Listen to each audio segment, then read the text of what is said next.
conference, which is the role, or rather, the expected contribution of AHUN in the Nigeria Hajj reform. As a lawyer, I'm trained to always begin every task with clarity and precision with respect to key issues so as to avoid undue misunderstanding while saving precious time. This is why I would like to begin with the definitions of the following keywords in relation to today's topic. Reform is defined in Black Law Dictionary as to correct, amend, or remodel, while Cambridge English Dictionary defines it as an improvement or a set of improvements made to a system, law, organization, etc., in order to make it more modern or effective. So what's the meaning of tour operator? Tour operator is not defined in the NACON Act, but the Act used the word agency, which is defined as a Pilgrims Welfare Board agency of any of the states in the Federation, including a Pilgrims Agency license under the Act. By virtue of Section 16 of the NACON Act, it would be reasonable to argue that the definition of agency in that otherwise called tour operator also includes state Pilgrim Welfare Board agencies. In other words, in the NACON Act, there is nothing like tour operators, but we have pilgrim agencies, and they are all the same, whether they are state-owned or privately owned. We'll discuss that later. With our key definitions settled, I would say that my task is to outline my anticipation of the role of tour operators or agencies in the reform or improving the law, system and organizations managing or operating Hajj in Nigeria. Let's drill down for a moment or two. What law reform? So I will highlight one. What's law reform? It is the duty of either or both executive and legislative arms of government to take and keep under review all federal laws with a view to their progressive development and reform in consonance with the prevailing norms of Nigerian society, and generally see to the simplification and modernization of the law. The NACON Act 2006, which came to repeal and reform the Nigerian Pilgrim Commission Act of 1989 by the introduction of many novel provisions and retaining some of the old provisions of the old repeal law, is now 18 years old. It goes without saying that a total overhaul of the Act is desirable if we must catch up with the rest of the progressive Muslim world. I will give a few examples. Composition of the Commission. We're all familiar with the Act, and we've seen that a lot of stakeholders are represented. But travel agencies, meaning state tour operators or PTOs, are not specifically represented on the board of NACO.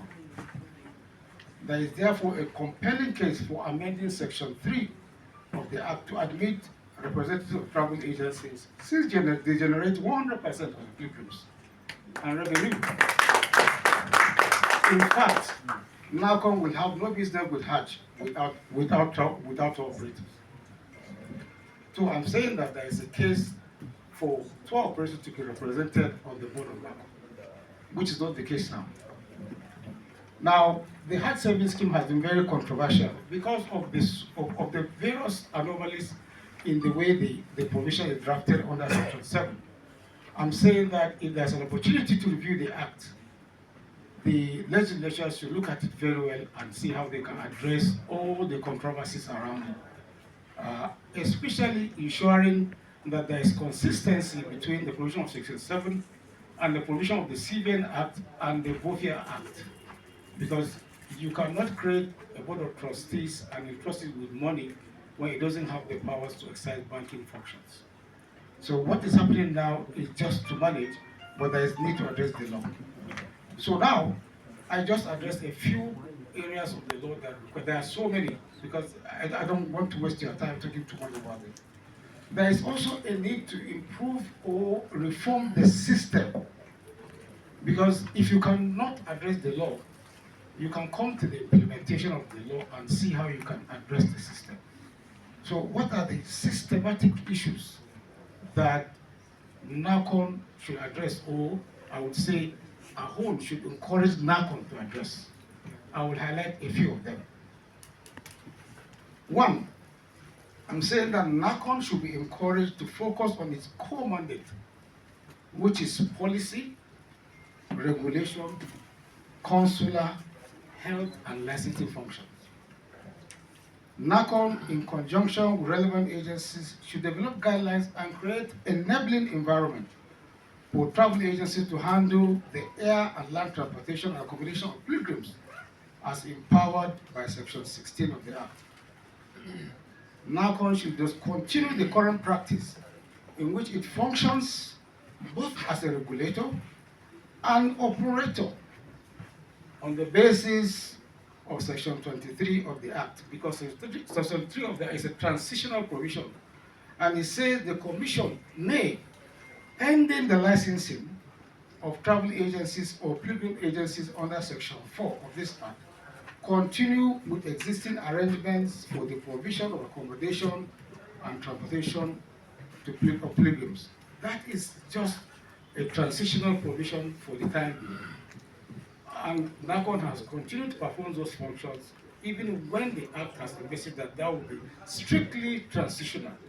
As a matter of fact, the current NACON Act came in to take government out of direct involvement of Hajj operation and focus the Commission on regulation. But up to today, I think as a last day, we have seen publications going on and NACON continue. These functions used to exist under the old law, the old Hajj Commission law, that is the repealed Nigerian Pilgrim Commission Act. Section 8 of that act actually empowered the old pilgrim agency to perform those functions. But the current one does not make any provision. And NACON continues to get involved and is not allowing the agencies, and agencies are the same here, whether private or government, to do their functions. And I'm saying that there is need to critically look at that. And I said, NACON, number two, NACON should align its licensing powers with the enabling law. In my view, Section 16 of the Act does not envisage different licensing regimes for private tour operators and government-owned or managed travel tour operators. I'm saying that the rules that apply to state pilgrim welfare boards should also equally apply to tour operators. But from all indications, NACON is only regulating and managing tour operators. The law has not made any distinction between them. If you check the law very well, you are free to disagree with me. So, NACON should strengthen its regulatory oversight through effective regulations and enforcement mechanism that is fair, consistent, predictable, and acceptable to all stakeholders. Okay, I'm referring you now to Section 17, which provides penalty for contravening terms and conditions of the license. Section 18, which talks about the obligations of travel agent where pilgrims abandon the Holy Land, and so many other provisions in the regulations of NACON that provides stiff penalties. I'm saying that NACON should be able to enforce those provisions without fear of favor or discrimination. In addition to that, I now talk about organizational reform. So organizational reform has been defined in simple terms as a process in which a large company or organization changes its working methods or aims, for example, to deal with new situations or markets. Organizational reform typically falls into 4 types of categories: strategic, transformational, structural change, technological or process-oriented, and people-centric organizational change. Customer experience is the most important aspect of any business. It distinguishes a company from its competitors and engenders brand loyalty. as the preeminent association of Nigerian Hajj providers, AHUN should champion people-centric organizational change of its members with focus on employees, customers, meaning pilgrims, and other stakeholders, based on the idea that if your employees, customers, i.e. pilgrims and other stakeholders are happy, then they will buy into your products or services. And I'm saying that nothing less than the minimum standards provided in section clause 7 of the Hajj and Umrah guidelines of 2019 should be acceptable. Finally, AHUN should embark on self-reevaluation and cleansing to do whatever it takes to weed out many bad eggs among its members. There should be constant effort to strike a balance between service and profit. Thank you very much for listening.